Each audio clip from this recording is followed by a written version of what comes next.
Kat Miller. Welcome to Passionate Living. Normally in our show, we go out and interview people and find amazing stories and shoot all our B-roll for the episode, and it's a little bit more planned. But I thought for this episode of Passionate Living, I'll kind of show you what it is to live a passionate life. And so many amazing things have happened in the last few weeks that I would love to share with you.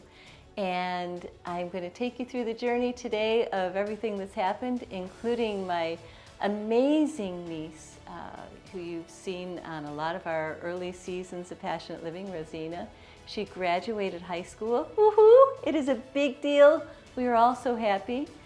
She's going to be going off to college soon, and I just wanted to pay a little homage to her. And again, this is such a big deal for all of us, and such a dear passion to everyone in my family that she is through high school, did great in school, got honors, and is now going off to college. So congratulations to Rosena. After that amazing experience of seeing somebody who I love so much and has been such a part of my life since she came onto this planet, I had a visit from one of my dear friends, Drepung. And I love summertime in Buffalo because I have so many friends from the left coast who come and visit me from California. Drepung's in from Washington State. And they're all these amazing souls that bring such magic with them. And Drepung's no exception. We first went to Niagara Falls, of course, because everybody that comes to Western New York wants to see the mighty Niagara Falls. And we went up to the Skyline Towers, and I got some amazing views. And normally I don't get to go up to the Skyline Towers, so we did that. We went over to Canada, and it was just a magical, wonderful day. Then Drepung said, hey, I've got this friend in Elmira, and I know her from Ojai, and I'd like to go see her. She has this project she's doing. So off we went to Elmira, New York, and we stopped by this extraordinary gluten-free restaurant, and I can't do gluten, so this is just like such a treat for me. Every time I'm near Letchworth, it's in Mount Morris, and I got this extraordinary meal at Suzy Cafe. And I just want to share a little bit of Suzy because she is extremely passionate about gluten-free. We worry about what people eat. We worry about the chemicals. We worry that everything be done perfectly. We feel that people are not eating right, not through their own fault, but because of all the chemicals that are added to the food. So we work very, very hard to make sure what you get and what you see is the right thing. So we're to the point where even our bread does not have xanthan gum. Our bread is gumless so that people don't have to worry about things like IBS because they ate gluten-free bread with too much chemical in it.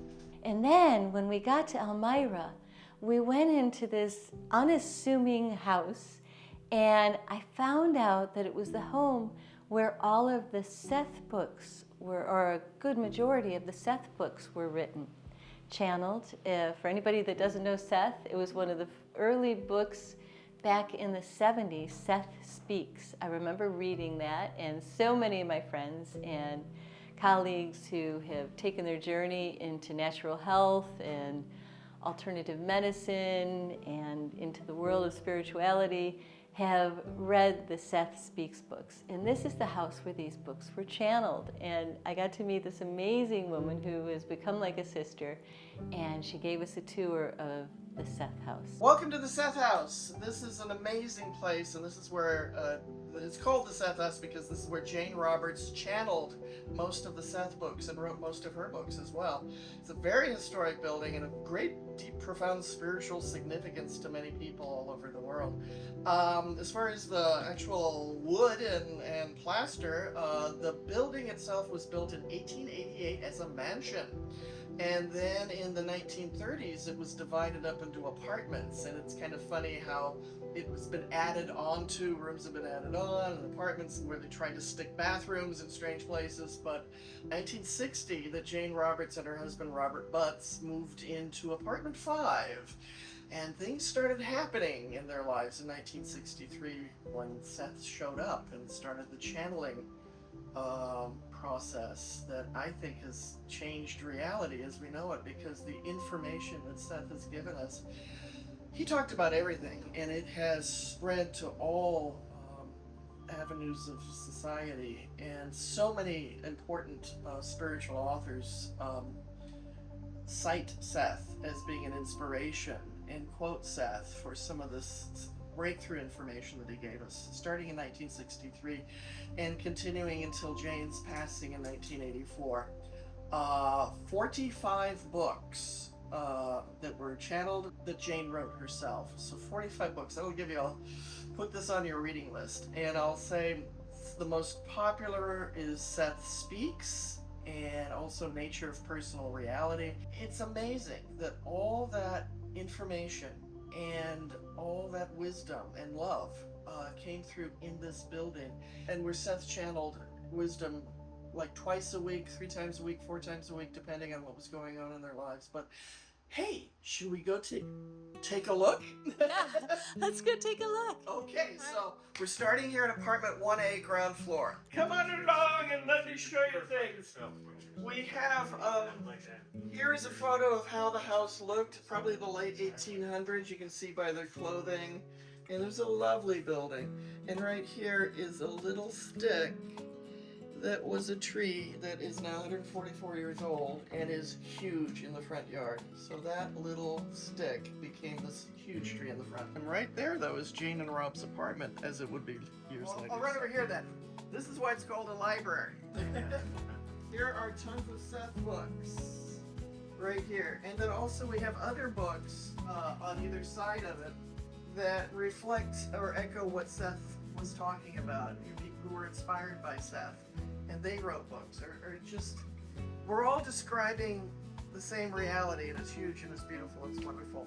And Seth said tons of stuff, but a lot of other people say things that kind of reflect what Seth was teaching us too. We have been restoring this building. It was so trashed out, it's terrible. So we have worked hard for almost 8 years restoring the building. But the beauty, like, look at the leaded glass, look at the beams, look at how gracious this old house is. It's a remarkable building. And so being able to restore it to honor that Seth was here, but also being able to just restore a beautiful old building in Elmira, New York, that is going to be, and is, a community center for people who are interested in this stuff, and we want to have all kinds of events. 1901 Elmira, beautiful old, it was a great old town, great old buildings, but we're right here on the map, 458 West Water Street. So I'm going to take you straight to apartment 5, which is the place, but come on along. And here it is, this is where it happened.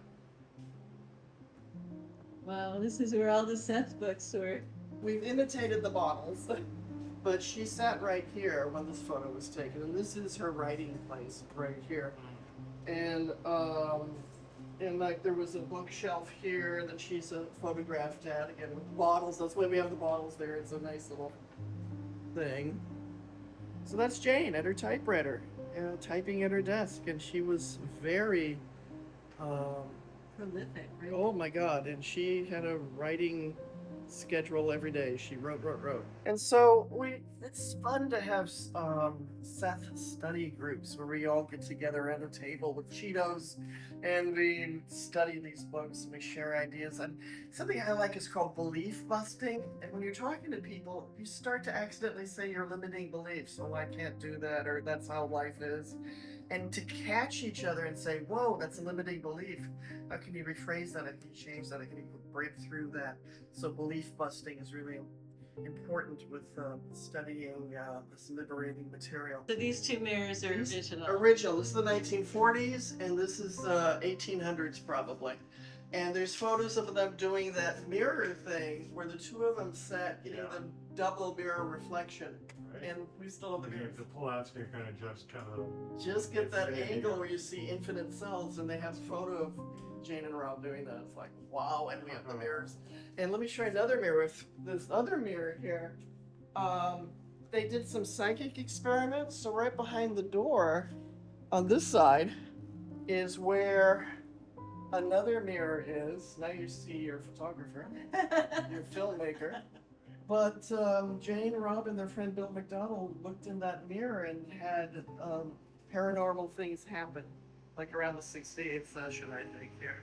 2016, I was in England. I was wondering what to do with the rest of my life, and I was doing Ouija board work with a friend of mine there, and we got this very big light being who was talking with both of us. And in the conversation, it became clear, and it wasn't telling me what to do, but I was just checking out different possibilities I had. It felt very like, come to Elmira.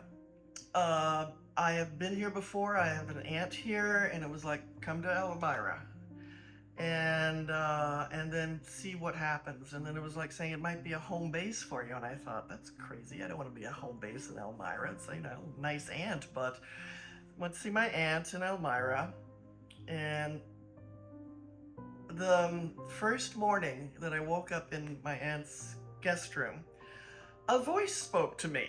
And the voice said, go to the Water Street house. There may be a place for you there.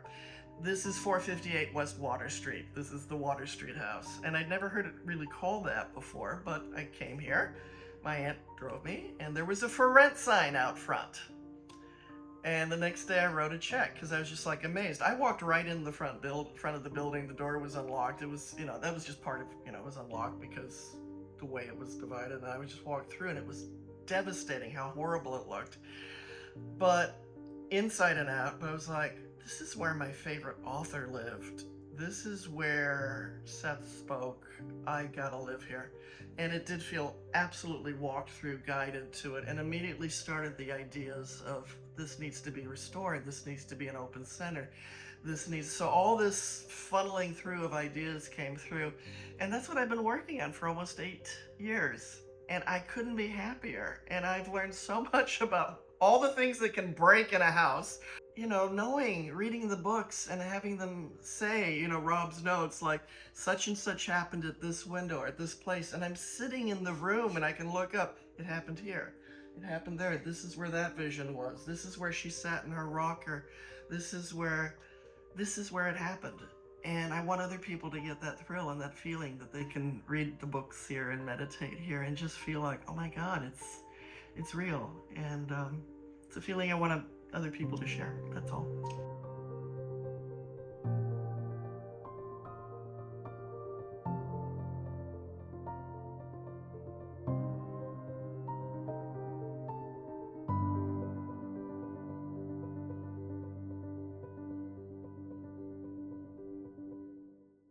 So the next day, Drepung and I hopped in the car because we found out that the monks from the Drepung Loseling Monastery were going to be at Lilydale.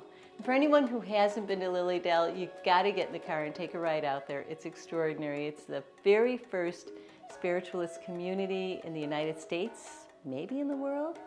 And it is this wonderful little community, little town where they have speakers come in and people give readings, and it's just extraordinary.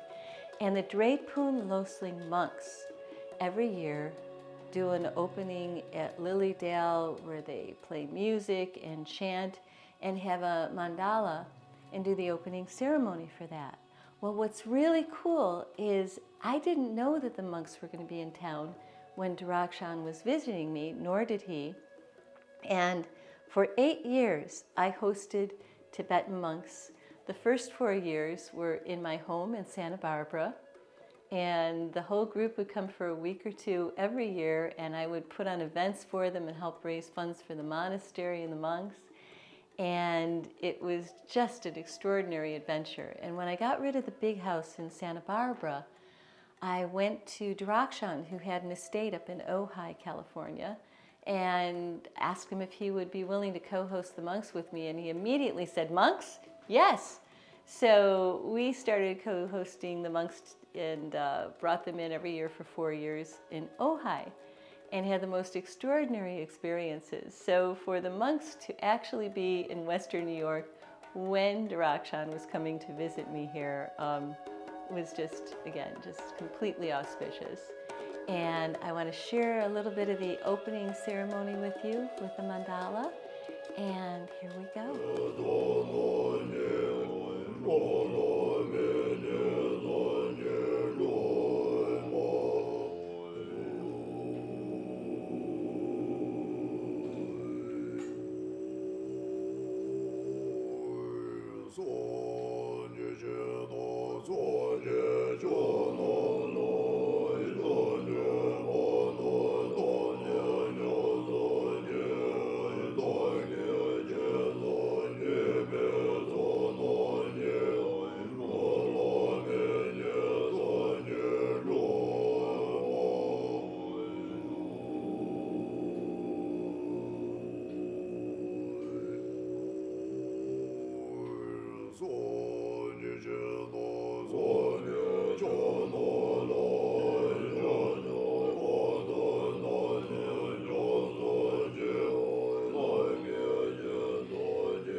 It is so sacred to see something that these beautiful beings put so much of their heart and soul into creating, and then the reminder that everything is impermanent, where they sweep it away at the end of creating this gorgeous piece of art. And it just reminds me to just focus on the now, in the moment, what's important in life, and not to be too attached to material objects, because everything is impermanent.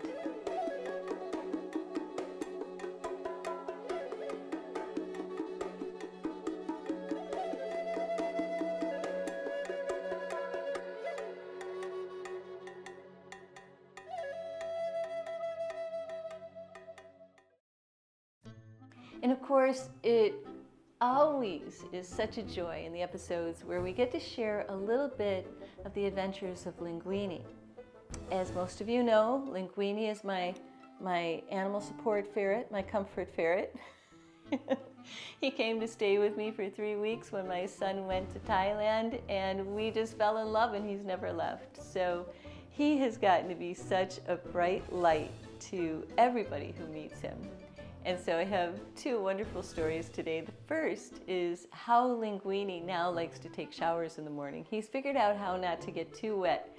So every morning I take a shower, he climbs in with me, and he hides between the shower curtain and the water. And it's like he's taking a shower. He's getting his feet wet without having to get fully immersed in the water, and it's just hysterical. Are you enjoying your time in the bathtub? You like the bathtub, don't you? The bathtub makes you happy? Oh, yes, it does. You love the bathtub. You roll on your back and roll all around. The other day I went to Sato Ramen, and I told them that I needed a to-go package, a piece of sashimi for my little ferret, and they were all so excited and said, please bring him in sometime. Well, I forgot my leftovers, and I called them, and they said, we have them waiting.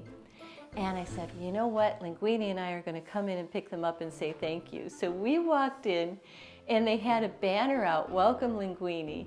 And what you don't see in this video is that they were all screaming and chortling and just so excited to have Linguini walk through those doors. And Linguini has gotten to be quite an ambassador of joy in this world. Oh, sashimi, ooh. It won't let me do 0.5. I threw some extra in there for you. I didn't know if you liked everything, so I just did all salmon. Oh my god! You're gonna get all salmon! Oh, salmon for you! Thank you so much for watching today, and remember, it's so important to just say yes to life. Whenever anything's happening, you know, I was tired and I almost didn't want to drive out to Elmira for that trip to Seth House, and it was just such an extraordinary experience. And I got like my little affirmation. I love when things happen synchronistically in life, and we were sitting in the parlor of Seth House, and one of the young people that was there touring the house that day opened up one of the Seth books. And as he started to read a passage where the lights went out in Elmira because of a storm, all of a sudden there was raining outside. The lights went out in the house. And not just in the house, in all of Elmira. There was like thunder and lightning outside, and it was just like, wow, that was so bizarre. And it was almost like that little affirmation of when things align in life. And these little coincidences, they kind of let you know that you're doing the right thing, that you're on your path in life. So look for those little signs along the way, and remember, again, just when you can, say yes to adventure and joy and living your passions and having a full and wonderful life. Thank you so much for watching today. Remember to press like, comment, and subscribe. And if you really love us supporting what we're doing, become a member and we'll give you some great behind-the-scenes stuff that nobody else gets to see.